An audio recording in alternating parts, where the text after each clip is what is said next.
What's up, creepers and geekers? Chris, the Atari Creep. How is everyone doing today? Welcome to another episode of the Milieu Macabre. Today I got a kind of a special build for you. Special to me anyway. Every now and again as a maker, I don't consider myself a maker, but whatever. Projects, ideas will come up. And they'll sit in the back burner for a number of reasons. Whether you don't think you can pull it off or you're too nervous to try. And then usually you'll dive headfirst into it and either win or you lose, and either way you still win because you tried. And hopefully you learn some techniques from that. Well, I've had this image on my phone, God, 6, 7 months, maybe even a year now. I don't know. I can't remember. I don't remember what I was searching for when I found the image. Now, before I show you, well, we'll get to that in a minute.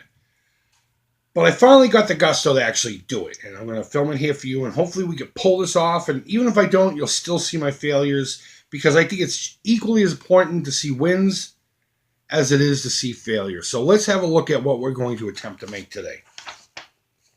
This bad boy right here. I'm affectionately calling this the Die Fighter. I believe my buddy Mike is the one who coined that.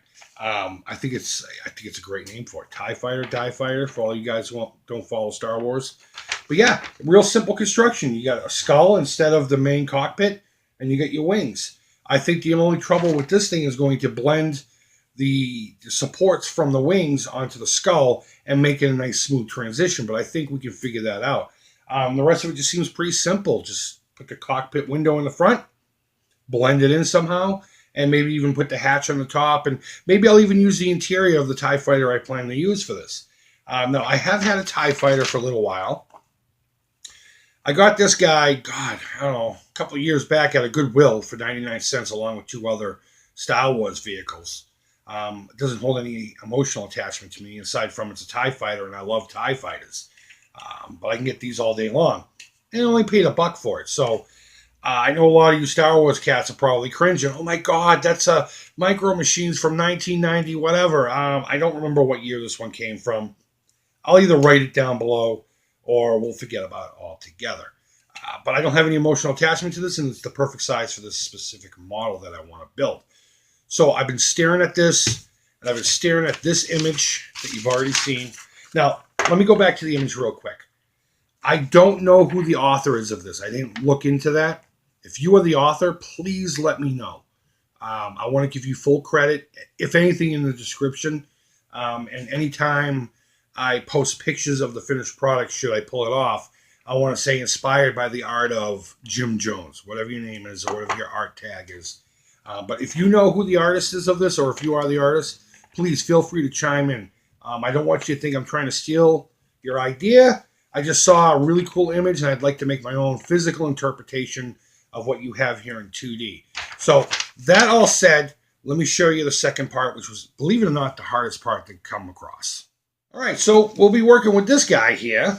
I found him at a Five Below. Yeah, I think that's the name of the store. My old lady was in a Barnes & Noble, and there was a Five Below next door.